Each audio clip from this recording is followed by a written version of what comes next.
thing compared to integration by substitution. What I mean by that is, same pa rin naman na integration by substitution, pero may mga i-identify pa tayong iba. So unlike before na ina-identify lang natin ay u, tapos derivative na agad, in this situation, may mga i-identify pa tayong iba. Kasi kung mapapansin mo, ang given natin, tigay mga formulas natin before are just only in terms of u. Like for example, balikan natin yun sa formulas natin for the trigo. Ano? So ang formula natin sa trigo ay cos. The integral of cosine u du equals sine u plus c. Kung mapapansin mo, ito, ang variable lang natin ay in terms of u. However, dito meron tayong binigay na a. Okay? So that's one of the considerations that we'll consider sa pag-identify dito. So aside from identifying u, we have to figure out also what is our a. Okay? Ngayon, binibigyan ko kayo ng mga suggestions kung kailan nyo gagamitin yon, kung kailan mako-consider itong part na ito as u. Dito naman, you'll consider these formulas, the use of these formulas kapag ang itsura ng given ay almost something like this. Okay?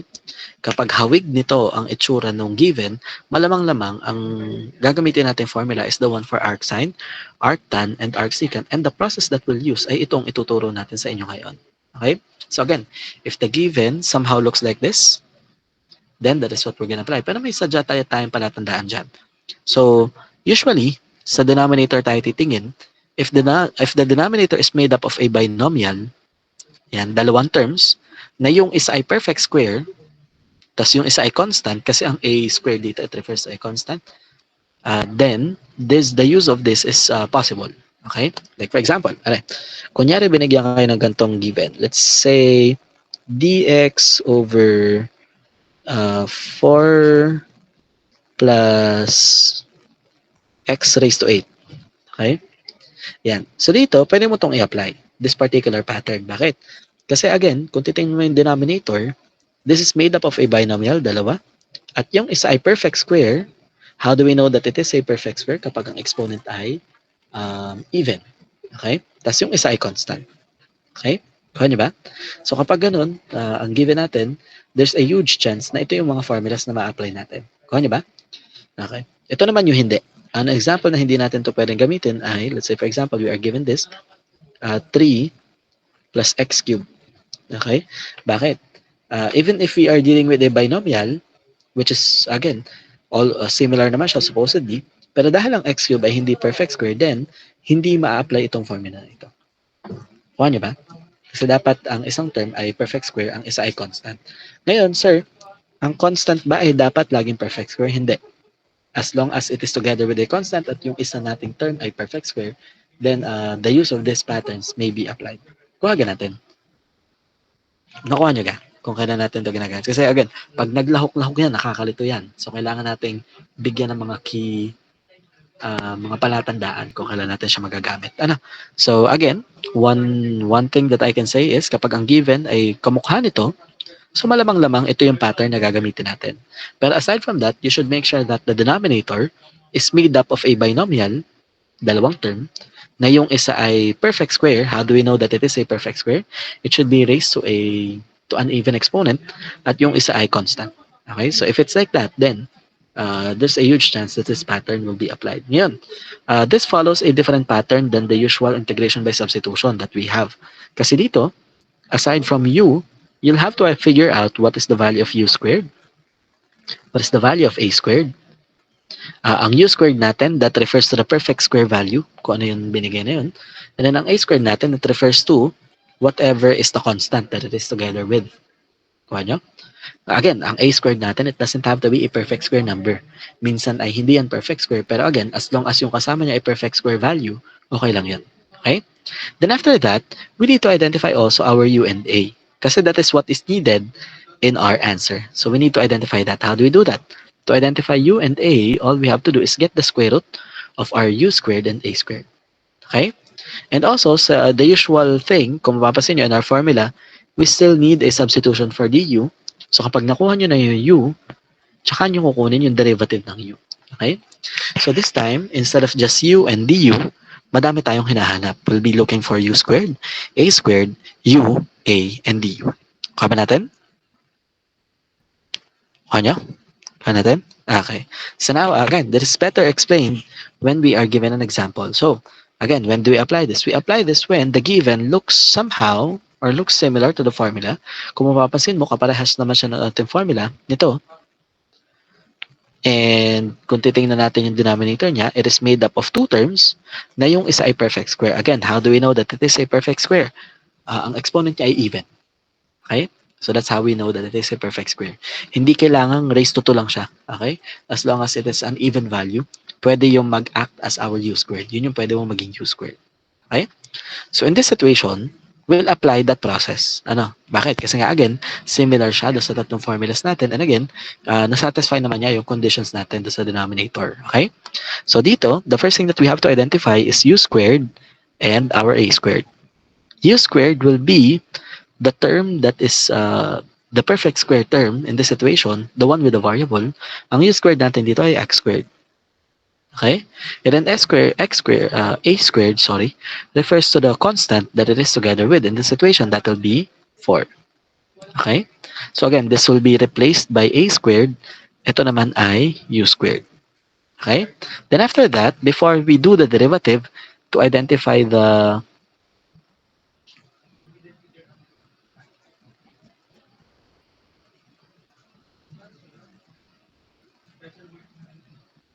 wait.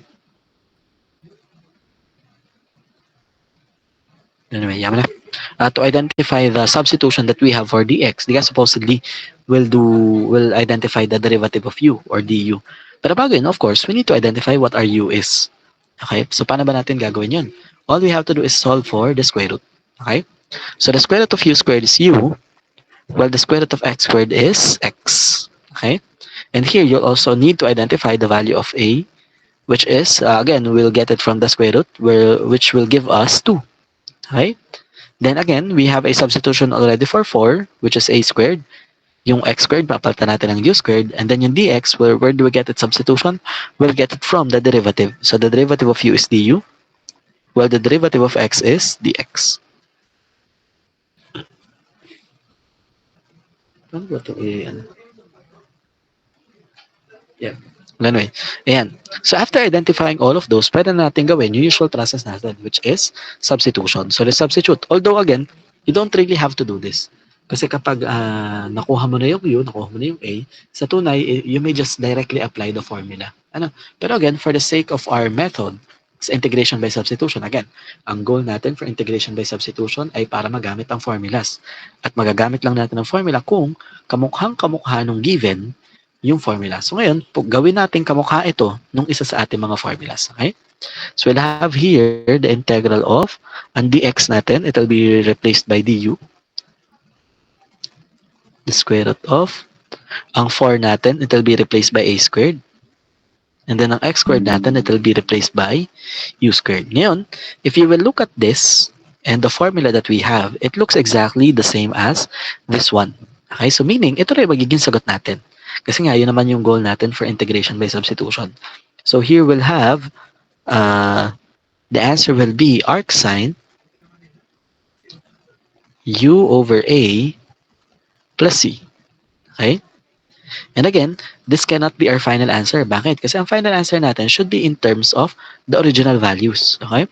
So to get the final answer, the reason why we solved for u and a while ago ay para dito sa sagot natin na ito. So we may now substitute those values wherein ang u natin will be x, and then our a will get it from 2. Or it will be 2. So therefore, the answer to the integral of dx over square root of 4 minus x squared is arc sine x over 2 plus c. Kuha ba natin? Kuha niya ka? Kuha natin. So again, take note, reminder, you don't really have to do this. Hindi mo naman talaga kailangang i-substitute, Hindi mo naman talaga kailangang ipakita na equal siya doon sa formula. Pero again, for the sake of our discussion, which is about, again, integration by substitution, pakita na rin natin para makita nyo. Pakita natin para makita nyo. Well, anyway, yun yung goal natin. Yun naman yung goal natin. Okay, so let's have another example before I ask you to work on the next one. Okay, pero again, when do we apply this method? We'll apply this method kapag ang itsura ng given almost looks like one of the formulas here. And to verify na kamukha talaga siya ng formula, dapat yung yung binomial sa baba, it should be the one term there is a perfect square and then the other term is a constant. Again, yung constant natin, it doesn't have to be a perfect square number. Minsan hindi siya perfect square. Okay? Well, anyway, let's move on. Yeah, let's have another example. Dito we have an integral of dy over the square root of 25 minus 4y squared. Yan. If you will look at this, again, it looks similar to the formulas that we have. So we will apply the formulas. Okay? That pattern, the previous pattern that we did. Wherein we have to identify first what is our u squared, what is our a squared, what is our u, what is our u, and what is our du. So yun yung hahanapin muna natin. Okay? So now let's identify what is our u squared. Na between 25 and 4y squared, ang u squared natin ay itong may variable. Okay, yun yung magiging u squared natin lagi ha, yung may variable. So our u squared is 4y squared. While our a squared, which again, a stands for constant, in this situation is the constant that it is together with, which is 25. Okay? Now, aside from u squared and a squared, we need to identify also what is our u and what is our a. So let's identify what is our u and what is our a. How? Through identifying the square root. So let's identify the square root. So the square root of u squared is 2y, while the square root of a squared is 5. Okay? Bakit natin kailangan hanapin ang u at saka ang a? Kasi it will be used later to the final answer, for the final answer. Kuha niya? Okay. Now again, since this 25 will be our a squared, 4y squared will be our u squared, we need a substitution for dy. Now where do we get the substitution for dy? We'll get the substitution for dy from the the derivative of u. Same process pa rin naman. Dito lang, in this particular part or in this particular discussion, nadagdagan lang yung mga steps natin. Ano? So dito, we'll get the substitution of dy from the derivative, wherein the derivative of 2y is 2, and then again, don't forget the dy. Ngayon, given that we have dy here, hindi naman natin kailangan yung 2, so we'll divide both sides by 2. Okay? It will lead us to 1/2 du is equal to dy, meaning yung dy, it will be replaced by 1/2 du. So after finding everything that we need to apply the formula, let us do the substitutions. So the integral of, again, ang dy natin, it will be replaced by 1/2 du. 25 will be replaced by a squared, and 4y squared will be our u squared. Okay? Since 1/2 is a constant, we'll bring it out. That's what we do at all times. So we'll have 1/2 outside. The integral of du over the square root of a squared minus u squared. So again, going back to the goal of integration by substitution, the goal of integration by substitution is for us to be able to apply the formulas. And how will we be able to apply the formulas? Kapag kamukhang-kamukha na niya ang formulas. Ngayon, kung titingnan mo to, kamukha na to ng formula natin for arc sign. So we'll apply the arc sign. Ano? So we still have that 1/2 outside. Then the integral of du over square root of a squared minus u squared is arc sign u over a plus c. Okay? Wherein we'll have 1/2 arc sign. Ang u natin is 2y over our a, which is 5, plus c. So this is our final answer. So again, kaya natin kailangan kunin ang u at a that it is for the final answer. Kasi kailangan siya sa final answer. Okay? Do you get it? Kuha niyo ba? Kuha ba natin? Okay. So again, just like what we've been doing so far, pag nag-solve tayo ng dalawa, it's your task to do the next one. Okay? So try to do this one. I'll give you 2 minutes to work on this. Then after you're done, kindly post your answers on our message box. Okay? Go. Yan.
Sorry, imik pala ako ng imik. Wala palang patay pala ang mic. Well, anyway, um, I saw the answers, so most of the answers are correct, pero merong nalito ata ng bahagya with the use of the formula. It's about this particular topic. Ngayon, pag tinignan natin ito, again, it looks like one of the formulas, specifically the ones for arctan. Okay? So, ang gagamitin natin dito is the formula for arctan. Okay? Ngayon, same as what we did before, we'll identify first what is our u squared and what is our a squared. For this one, you don't really have to do this. Ano?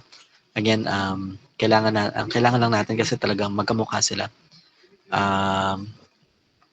Again, you don't really have to do this. Pero if you're not yet used to doing it mentally, so I suggest doing this. Okay? Para masanay tayo. Pag sanay na tayo, di tsaka natin mentally. Okay? So again, ang u squared natin, it refers to the term with the variable that is a perfect square. So in this situation, ang ating u squared ay beta squared.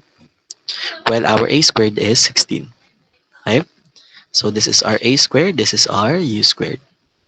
So we need a substitution for d beta. Pero mamaya pa yan. The next thing that we need to identify is what is our u and what is our a. Ang u natin, it refers to the... What do you call that? Ang u natin, it refers to the square root of this one. So ang square root ng beta squared ay beta. And the square root of a squared is 4. Okay?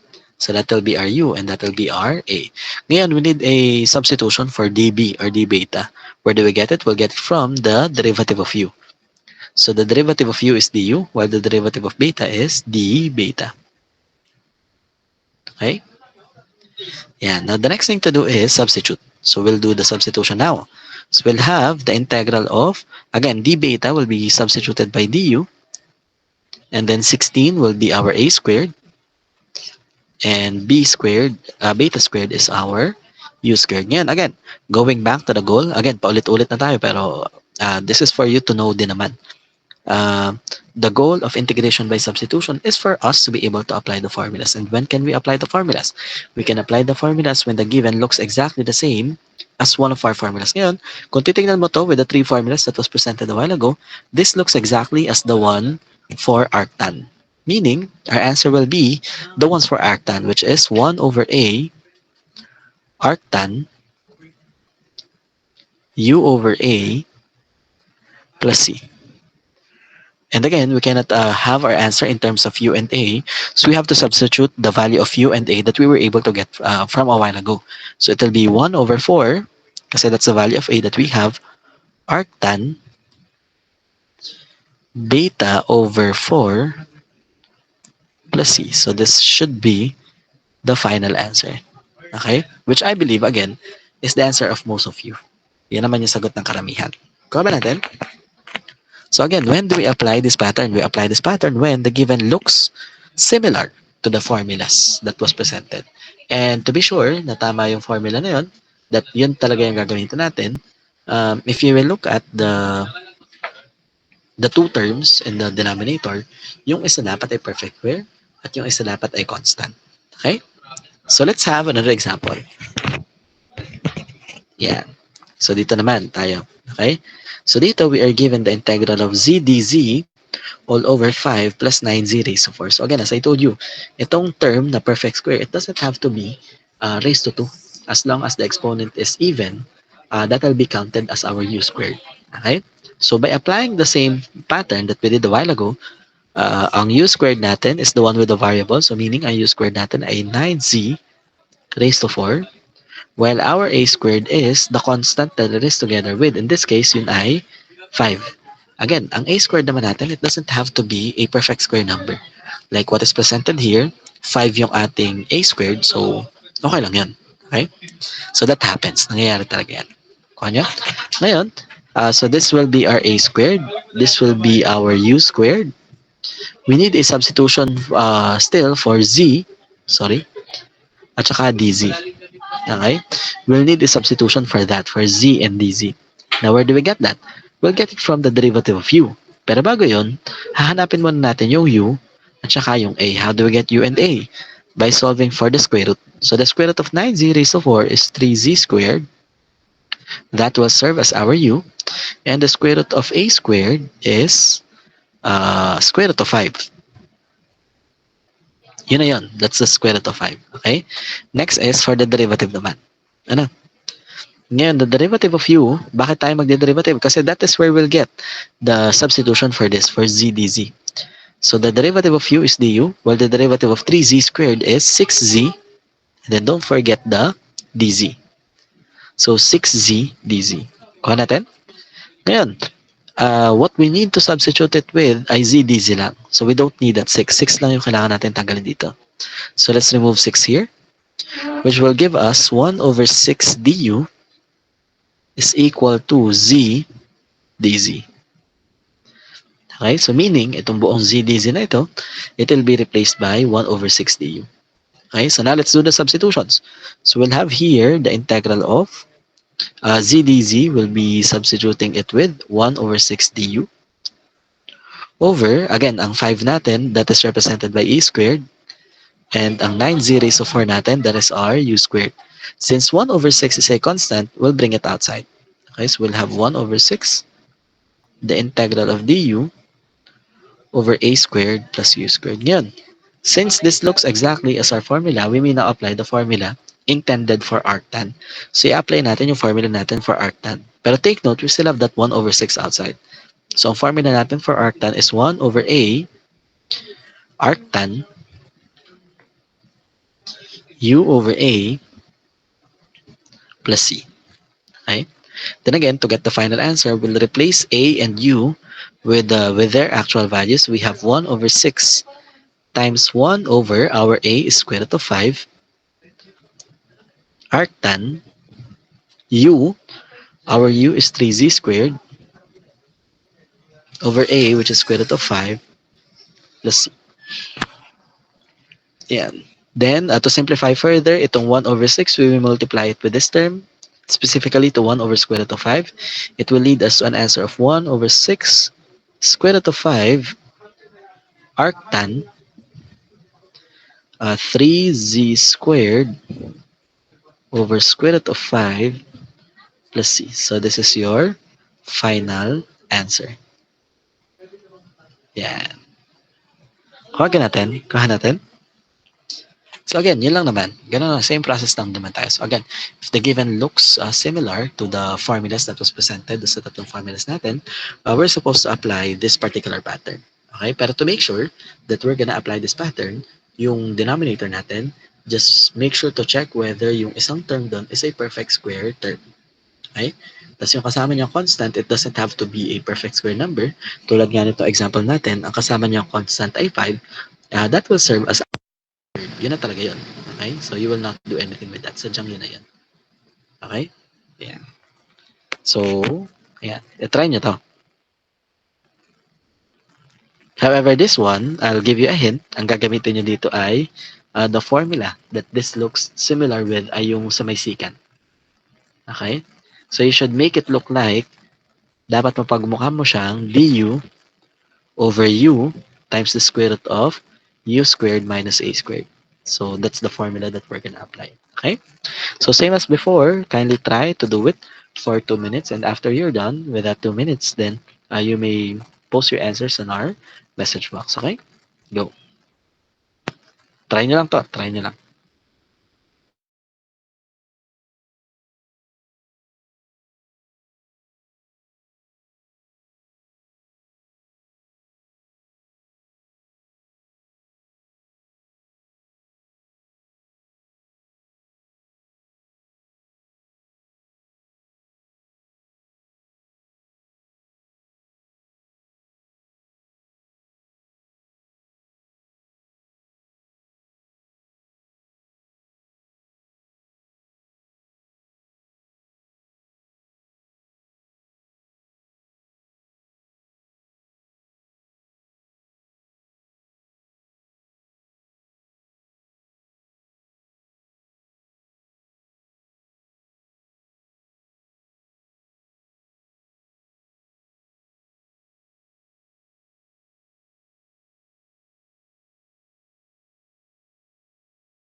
Yeah, and we have one answer already, so let's wait for the others. Yeah, so let's see.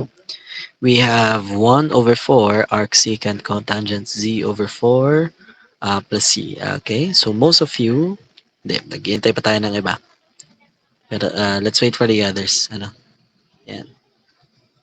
Okay?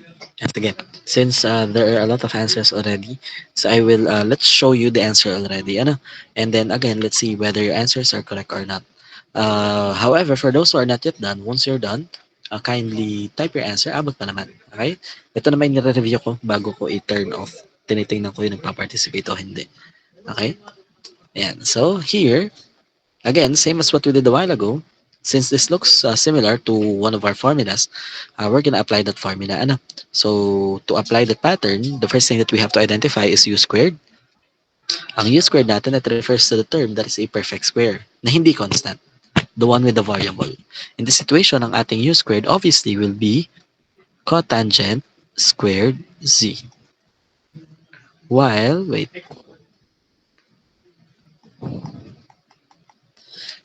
our a squared is the constant that it is together with in this situation, that is 16. Okay? So this will be our u squared, this will be our a squared. Now we need a substitution for this. Ano? Now where do we get the substitution for that cotangent z? Ngayon, if you will look at our u squared, kapag in-square root natin yan, it will turn out to be cotangent z. So therefore, that will be substituted by u. And of course, our a is the square root of 16, which is equivalent to 4. Okay? Ngayon, after doing that, we may now move on to the derivative to identify the substitution for this cosecant squared z dz. Okay? So the derivative of cotangent z is negative. I feel like this is something that was forgotten by everyone. Ano? The derivative of cotangent z is negative cosecant squared z dz. Yes, Mr. Malbog. Question? Sir, Sir, kung po sa hindi ka po kasali yung negative. San? Yun, Yun, magiging negative. negative 16 po. Ay, tama po pala. Ah. Okay. Okay na, okay na? Okay. So going back, again, itong cosecant squared z dz natin, we'll get the replacement of it from here. Pero since the derivative of cotangent z is negative cosecant squared z dz, so we should remove that negative sign there. How? By multiplying both sides by the negative value. O kaya you may divide both sides by negative 1. It'll lead you to the same answer. Ano? Negative 1 times du is negative du, while negative times negative cosecant squared z dz, magiging positive siya, cosecant squared z dz, since that is what we need sa ating formula. Ano, dito sa substitution natin. Okay? So ngayon, we may now do the substitutions. Wherein, cosecant squared z dz will be replaced by negative du. Cotangent z will be our u. The square root of cotangent squared z is u squared. And 16 is a squared. Okay? Ngayon, the only thing that does not belong in this formula is this negative value. Bakit? That negative sign, that is considered as a constant. So same as what we do with constant, it was supposed to be brought out. So we'll have negative sign here. The integral of du over u, the square root of u squared minus a squared. Ngayon, again, the goal of integration by substitution is for us to be able to apply the formula.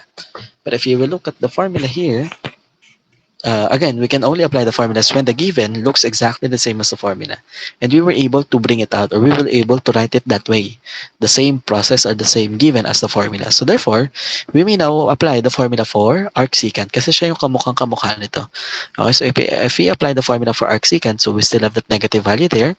Negative times 1 over a arcsecant u over a plus c. Okay? And again, the final value is, given that we have that negative sign there, it will be multiplied to the whole term, and then palitan na natin yung a at u. So we have negative 1 over, ang a natin is 4, arcsecant u, which is cotangent z, over a, which is 4, plus c. So this is our final answer. So almost all of your answers are correct, lalo yung mga nauna. Ano lang kulang? nawala yung negative ninyo. Ano? So maybe you forgot to consider na yung derivative ng cotangent ay negative. So we have to be technical with that. So kailangan careful tayo when it comes to those simple things kasi minsan doon tayo nagkakamali. So be careful with that. Ano? Okay? So let's have another example. Ito ay last example na natin for today. And if time permits us to, so we'll give you one more thing to answer. Pero I feel like this will be the last one. Ano? So again, if you will look at this one, this looks similar as our formulas. And again, kung titingnan natin ang isang term, it is raised to an even exponent. Ibig sabihin, perfect square ito together with a constant. So that proves na ang gagamitin talaga nating pattern is the one that we have been using so far. Ano? So here, we'll have our u squared, which is equivalent to, obviously, it will be e raised to 2a. And then ang ating a squared is the constant that it is together with, which is 4. After that, we need to identify our u and a. Ang u natin is the square root of e raised to 2a, that is e raised to a. And the square root of a squared, that is 2. Okay? Now, if this is our u squared, ito naman ay a squared, we need a substitution for this. Where do we get it? We'll get it from the derivative. However, when we solve for the derivative, hindi lang dA ang lumabas. Anong lalabas? Ang derivative kasi ng u ay e raised to a dA. Ngayon, since, what do we do kung mangyayari po yan? Ngayon, dahil dA, ang kailangan natin talaga, okay, and then it has that extra e raised to a, so hindi naman natin to pwedeng i-divide by e raised to a lang ng basta-basta. Bakit? Kasi by doing that, may matitira pa ring e raised to a in this whole thing. Okay? So instead, what we may do is, we may multiply dahil may e raised to a tayo na kailangan kasama siya ng dA. When you encounter something like that sa tunay, pwede nyo i-multiply, pwede nating i-rewrite yung given natin. Na instead of dA lang, pwede natin siya lagyan ng e raised to a. Okay? Ay sir, will that not change the value? Ngayon, pag sinamahan mo siya ng e raised to a, make sure that you do it also with the denominator. Okay? Sasamahan mo din ng e raised to a yung denominator. Bakit? Kasi by doing that, it's like you are only multiplying the whole thing by 1. And when we multiply things by 1, wala namang nagbabago sa value. Okay? Ay sir, paano nangyaring sa 1 lang yan? Paano nangyaring hindi may iba ang value? Ay dinagdagan nga natin ng e raised to a. Ngayon, kung titingnan mo to, as a group, e raised to a over e raised to a, they are supposed to be cancelled out. Tama ba? Ano? Ngayon, nilagay lang natin yan dyan para masatisfy yung formula natin or para masatisfy itong substitutions natin. But it did not change anything when it comes to the value. Okay? So if ever that it happens or that happens, take note that whatever you do in the numerator, you do it also in the denominator para hindi maiba yung value. Okay, if ever you need to multiply or just like that, that's what you're supposed to do. Kuha ba natin? Kuha nyo? By doing that, nothing will change with the value. Okay? So now we may do the substitution. So if we do the substitution, that whole e raised to a dA in the numerator will be replaced by du. Eh ano po yung papalit namin dyan sa e raised to a na yan sa ilalim? Ayun o. That was represented by u originally. So we'll have u. The square root of ang e raised to 2a natin is u squared. And then ang 4 natin is a squared. Okay? Ngayon, if you will look at the whole thing, this looks like the formula for arcsecant. So we may now apply the formula for arcsecant. Okay? So now let's apply the formula for arcsecant. The answer here will be 1 over a arcsecant u over a plus c. But then again, our final answer should be in terms of u and a. Ano? So it will be 1 over 2, kasi yun yung a natin, arcsecant, u, which is e raised to a, over a, which is 2, plus c. So this is our final answer. Yan. Kuha ba natin? Kuha nyo? Yan. Okay? So we still have actually 10 minutes. But I don't think this is enough for us to move on to the next topic. But so what we're gonna do instead is, why don't you try and solve this Pero i-try nyo na lang sa bahay. Ano? I mean, hindi ko na siya iintayin. Hindi ko na iintayin yung sagot ngayon. Okay, so, dyan nyo na lang sa inyo sagutan. Let's try to figure out, let's try to have something that is of similar case as this previous one. Okay?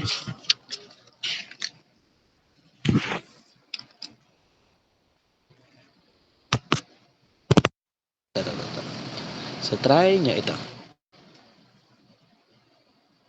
We have the integral of cotangent 1 over 8 x dx all over the square root of 4 sine squared 1 over 8x minus 5. Yan. So, try doing this at home. Ngayon, I'm not saying that this is an actual replica of this previous example. Pero dito, you need to rewrite this first. Same as what we did here. Nirewrite natin ito muna, di ka? How did we rewrite it? Minultiply natin yung numerator and denominator by e raised to a. So, ito, same thing. Pero you will not multiply anything. You just need to rewrite this. In this situation, since we are dealing with trigonometric values or functions, we'll apply identities here to be able to rewrite this. Kuha nyo? Kuha natin. So, try working on this. Okay? Pero again, sa bahay nyo na sagutan. Yan. Okay? I'll give you a hint. Kailangan nyo munang i-rewrite itong cotangent using an identity. Tapos makikita nyo na yung kailangan yung paltan, kailangan yung i-represent. Okay? So, ayan. So far, we were able to cover itong tawag dito, integrals natin giving inverse trigonometric functions. So next meeting, we'll move on to hyperbolic functions. Okay? Yan. So do you have any questions or clarifications so far? By the way, after this, I'll send you tawag dito, yung mga activities natin or exercises natin that you may use to practice in this integration by substitution. Okay? So again, do you have any questions or clarifications so far? Or wala naman? Paano ba ito i-save? Save nga natin. Save. Yan. Okay, para hindi natin makalimutan. So do you have any questions or clarifications again? Wala naman? Okay, so again, if you don't have any questions or clarifications, then that will be all. Thank you, and God bless. And you may now leave this meeting. Thank you. Thank you po, sir. Thank you, sir. Thank you po, sir. Thank you po.